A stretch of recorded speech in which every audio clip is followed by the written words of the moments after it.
نہیں روئے.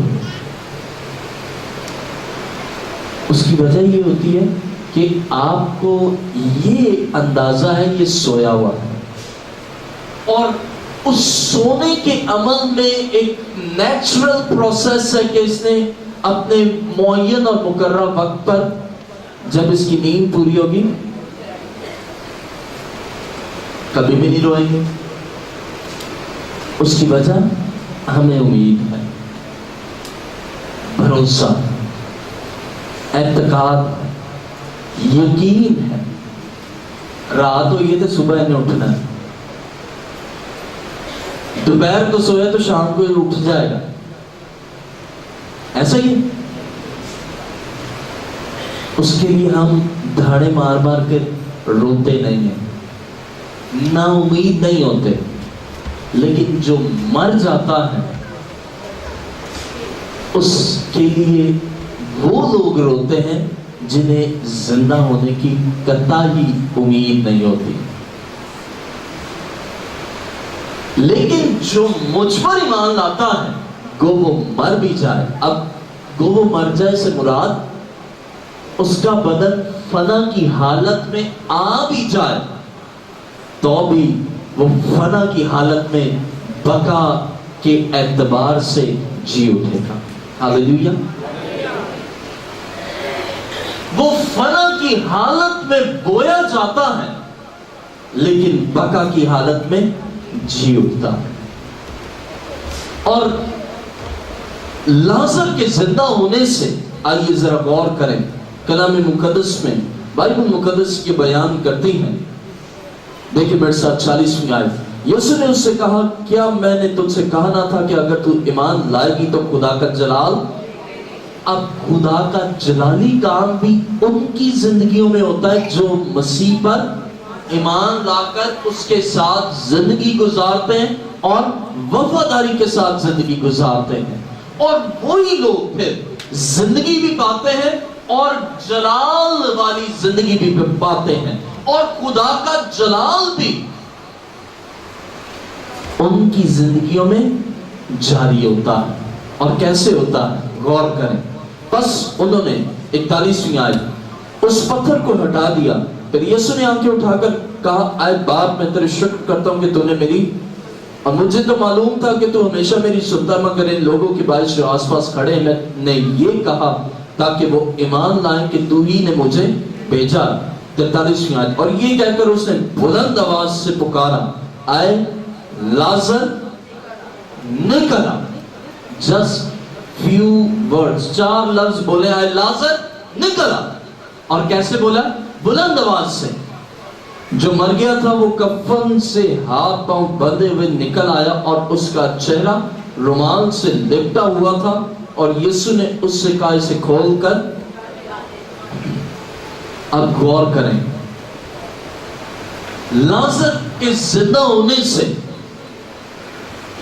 ایک عظیم معجزہ ظاہر ہوتا ہے، اور وہ معجزہ یہ کہ یسوع کی الہی قدرت موت پر بھی ہے اور وہ زندہ کرنے کی قدرت رکھتا ہے. موت پر بھی یسوع مسیح قادر ہے. جس طرح خدا ان بنی اسرائیل کی ہڈیوں میں اس خدا کے بندہ کو حزقیل کو خدا خود لے گیا اور ان سوکھی ہڈیوں کو زندہ کیا، اسی طرح مسیح قادر ہے موت پر. اور یہ موت کیسی ہے؟ 4 دن کی. 4 دن سے مردہ لازر ہے. اور میں پڑھ رہا تھا تو شاید جو میڈیکل سائنس سے تعلق رکھنے والے ہیں وہ اس بات کو جانتے ہوں کہ انسان میں دلوں پر محیط جو ہے وہ انسانی پارٹس اور فنکشنز جو ہیں وہ بالکل سیز ہو جاتے ہیں، یعنی بالکل ختم ہو جاتے ہیں.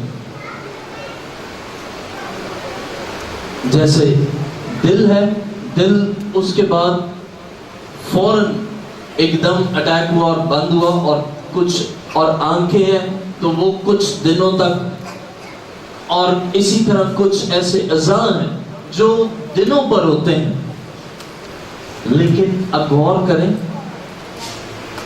وہ سب اگر اپنی دنوں کے حساب سے بھی ہوں، لیکن مسیح قادر ہے ان سب کو دوبارہ اوریجنل حالت میں لانے کی. اور کلام مقدس یہ بیان کرتی ہے کہ وہ لازر جو مر چکا تھا، مسیح نے پکارا اور وہ لازر باہر آ گیا.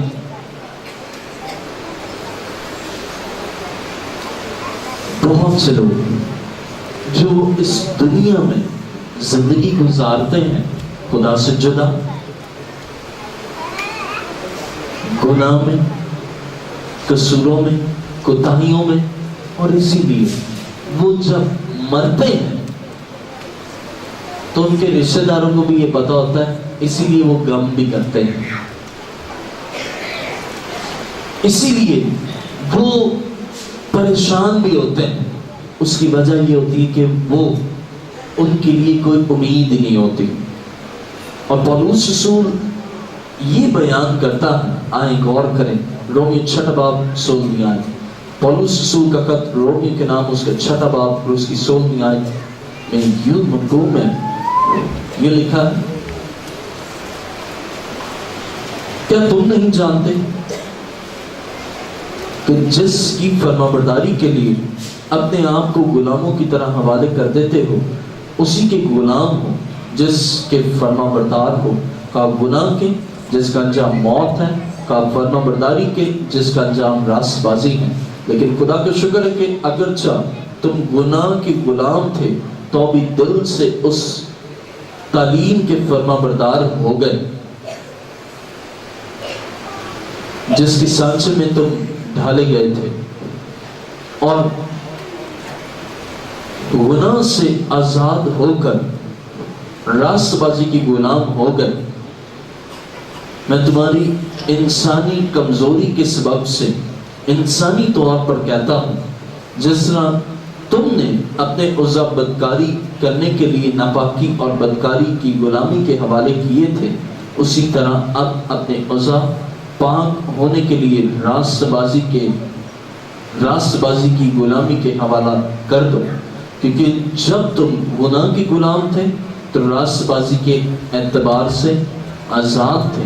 پس جن باتوں سے تم اب شرمندہ ہو، ان سے تم اس وقت کیا پھل پاتے تھے، کیونکہ ان کا انجام تو موت ہے. مگر اب گناہ سے آزاد اور خدا کے غلام ہو کر تم کو اپنا پھل ملا، جس سے پاکیزگی حاصل ہوتی ہے، اور اس کا انجام ہمیشہ کی زندگی ہے.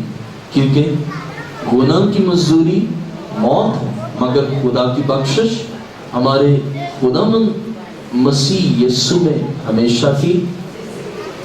اب غور کریں، گناہ کی مزدوری جو ہے موت ہے. گناہ کا غلام ایسا غلام ہے جس میں ناپاکی، بری عادات، بری باتیں، برے کام، قصور، عیب، کوتاہیاں، یہ گناہ کا غلام. اور اس کے ثمرات کیا ہوتے ہیں؟ جب انسان گناہ کا غلام ہے تو اس کے ثمرات بھی اچھے نہیں ہوتے. اس کا پھل ملتا ہے گناہ، کیونکہ جو بوئیں گے وہی کاٹیں گے.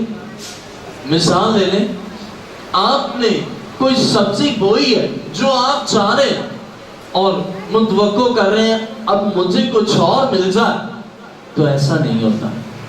آپ کوئی پھل کا بیج بھی بو رہے ہیں اور متوقع ہے کہ یہ پھل کا میں نے بیج بویا، اس کے علاوہ کوئی اسی میں سے پروڈیوس ہو جائے، تو کیا ایسا پاسبل ہے؟ نہیں ہے۔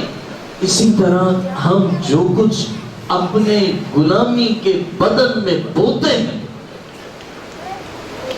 وہی ہم پاتے ہیں، وہ چاہے خدا کی غلامی کے ہوں یا وہ چاہے گناہ کی غلامی کے ہوں، فرما برداری کی غلامی کے ہوں، وہ چاہے گناہ کی غلامی کے ہوں، وہ چاہے خدا کے ہوں یا وہ چاہے ابلیس کے ہوں، جس کے غلام ہیں اسی کے ثمرات بھی ہم حاصل کرتے ہیں۔ اور اگر خدا کے غلام ہو کر اپنی زندگی کو گزارتے ہیں تو ثمرات یہ ہوتے ہیں کہ خدا کا جلال ہماری زندگیوں میں جلالی بنا دیتا ہے، اور اس کے ثمرات یہ ہوتے ہیں کہ ہم زندگی پاتے ہیں، اس کے ثمرات یہ ہوتے ہیں کہ ہم میں ہمیشہ کی زندگی آتی ہے، اس کے ثمرات یہ ہوتے ہیں کہ ہماری زندگیوں میں خدا کا جلال جاری ہوتا ہے، اور وہ خدا کا جلال ہمیں فنا کی حالت سے بقا کی حالت میں لے آتا ہے۔ اور بائبل یہ بیان کرتی ہے کہ گناہ کی مزدوری موت ہے، 23ویں آیت، کیونکہ گناہ کی مزدوری مگر خدا کی بخشش ہمارے خدا مسیح یسوع میں ہمیشہ کی۔ اب غور کریں، خدا کی بخشش ابدی زندگی ہے، اور زندگی کی امید خدا میں یسوع مسیح سے ہے، اس کے وسیلہ سے ہے، اس سے ہے، اور جب اس سے ہے، اس کے وسیلہ سے ہے، تو پھر اسی کا کام ہے مردوں کو زندہ کرنا۔ آئیں غور کریں، رومیو 8واں باب 11ویں آیت، کلام مقدس میں رومیو 8واں باب 11ویں آیت میں یہ لکھا ہے، اور اگر اسی کا روح تم میں بسا ہے جس نے یسوع کو مردوں میں سے جلائے، تو جس نے مسیح یسوع کو مردوں میں سے جلائے وہ تمہارے فانی بندوں کو بھی اپنے اس روح کے وسیلہ سے زندہ کرے گا جو تم میں بسا ہے۔ ہم اس دنیا میں گناہ کے غلام ہوتے ہیں تو ہم زندہ نہیں ہوتے ہیں، بلکہ زندہ ہونے کی امید ہی چاہتی رہتی ہے، بلکہ وہ سوکھی ہڈیاں ہی بن جاتی ہیں، وہ ہڈیاں جو بالکل سوکھ جاتی ہیں۔ لیکن جب فرما برداری کے غلام یعنی خدا کے فرما بردار ہوتے ہیں، فرما بردار کیا ہوتے ہیں؟ جو مجھ پر ایمان لاتا ہے کہ وہ مر جائے تو بھی، جو میرے پیچھے چلتا ہے، ہر روز میرے اپنی صلیب اٹھاتا ہے، وہ میرے لائق ہے، جو میرے باپ کے حکموں کی تکمیل کرتا ہے وہی میرے لائق ہے۔ اب جب ہم فرما برداری کے غلام ہوتے ہیں تو پھر ہمارے فانی بدن اس روح کے وسیلہ سے زندہ کرنے کی قدرت، وہ الہی قدرت ہے جو زندہ کاموں کو انجام دیتی ہے اور زندگی بخشتے ہیں۔ دیکھیں ذرا دوسری کرنتھی پہلا باب اس کی 10ویں آیت، کلام مقدس میں دوسری کرنتھی پہلا باب اس کی 10ویں آیت میں یہ مرقوم ہے، چنانچہ اسی نے ہم کو ایسی بڑی ہلاکت سے چھڑایا اور چھڑائے گا، اور ہم کو اس سے یہ امید ہے کہ آگے کو بھی چھڑاتا رہے گا۔ اب خدا قدرت رکھتا ہے کہ زندہ کرے، اور یسوع مسیح کے وسیلہ سے ہمیں امید، بلکہ زندہ امید ہے۔ اب زندہ امید کیا ہے؟ کہ وہ ہمیں زندگی بخشے گا۔ زندہ امید کیا ہے؟ کہ موت کی غلامی سے وہ ہمیں چھڑانے کی قدرت رکھتا ہے۔ زندہ امید کیا ہے؟ کہ موت سے وہ ہمیں چھڑائے گا اور چھڑاتا رہے گا۔ مثال لے لیں،